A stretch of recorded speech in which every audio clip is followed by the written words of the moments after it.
ஓம் சாய்ராம். என் அன்பு செல்லமே, உன்னை காக்கும் கடவுள் நானே. உன் கஷ்டத்தை விளக்க வந்தவனும் நானே. உறுதியாக நம்பிக்கை கொள். உன் பாபா உனக்கு துணையாக இருக்கிறேன் என்று நீ நினைத்து கொள். உன் அருகில் இருப்பேன். இனி ஒவ்வொரு நாளும் உனக்கு இனிய நாளாக அமையும். இதுவரை நாட்களை பார்த்து பயந்து கொண்டு இருந்தாய். இந்த நாட்கள் எப்படி இருக்கும், இன்றைய நாள் ஏதோ ஓடிவிட்டது, நாளைய நாள் எப்படி இருக்கும் என்று ஒவ்வொரு முறையும் நாட்களை பார்த்து பயந்து கொண்டு இருந்தாய். இனி நீ பயப்பட வேண்டிய அவசியமில்லை. அடுத்தவரை பற்றி நினைக்காதே. நம்மை நினைக்காதவரை நாம் ஏன் நினைக்க வேண்டும்? அவரை பற்றி ஏன் கவலைப்பட வேண்டும்? நம்மை நினைத்து கொண்டு வாழ்பவரை நினைத்து பாருங்கள். அப்பொழுது நம்முள் இருக்கும் கவலைகள் கூட கஷ்டம் இல்லாமல் சந்தோஷமாக மாறிவிட. எப்பொழுதும் ஒன்றை தெரிந்து கொள்.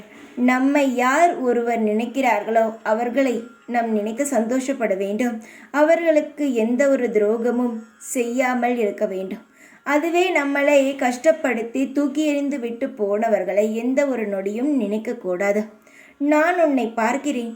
உன்னை பற்றி கவலை இருக்கிறதோ இல்லையோ, மற்றவரை பற்றி கவலைகள் தான் உன் மனதில் இருந்து கொண்டே இருக்கிறது. யாராவது ஏதாவது சொல்லிவிடுவார்களோ, நாம் செய்யக்கூடிய காரியங்கள் மற்றவர்களுக்கு பிடிக்குமோ, மற்றவர் மனம் புண்படும் படி நாம் எந்த ஒரு காரியத்தையாவது செய்து விடுவோமோ என்ற பயம் இருக்கிறது. தங்கமே, பயப்படாதே. உன் மன ஓட்டத்தை அறிவேன் நான். நீ கவலைப்படும்படி எதுவும் ஆகாது. உனக்கு துணையாக நான் இருக்கிறேன். எந்த பயமும் கவலையுமின்றி நீ எல்லாம் நான் பார்த்து கொள்வேன் என்ற நம்பிக்கையில் உன்னுடைய வேலையை செய். நீ எந்த வேலை வேண்டுமானாலும் செய்யலாம். ஆனால் அந்த வேலை உனக்காக இருக்க வேண்டும். இனி மற்றவரை நினைத்து கவலைப்படுவதை விட்டுவிட்டு உன்னுடைய வாழ்க்கை எப்படி அமைக்கலாம் என்று மட்டுமே யோசி. இதுவரை யோசித்து பார். உனக்காக நீ என்ன செய்து கொண்டாய்? உன் வாழ்க்கையில் உனக்காக நீ என்ன நல்லதை ஏற்படுத்தி கொண்டாய் என்று ஒன்றுமே இருக்காது. ஏனென்றால் மற்றவர்களை நினைத்து அவர்களுக்கு இது செய்தால் நன்றாக இருக்குமா, அடுத்தவர்களுக்கு பிடிக்குமா, இப்படித்தான் யோசித்தாயே தவிர உன் வாழ்க்கை இருக்கும் நல்லதுகளை நீ யோசிக்க தவறிவிட்டாய்.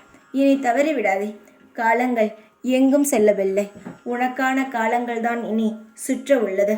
அந்த நாட்களை நீ கெட்டியமாக பிடித்து கொண்டு உனக்காக நீ வாழ்ந்து பார். நிச்சயமாக உனக்கான சந்தோஷங்கள் கிடைக்கும். போதும் நீ அடுத்தவர்களுக்கு பயந்தது,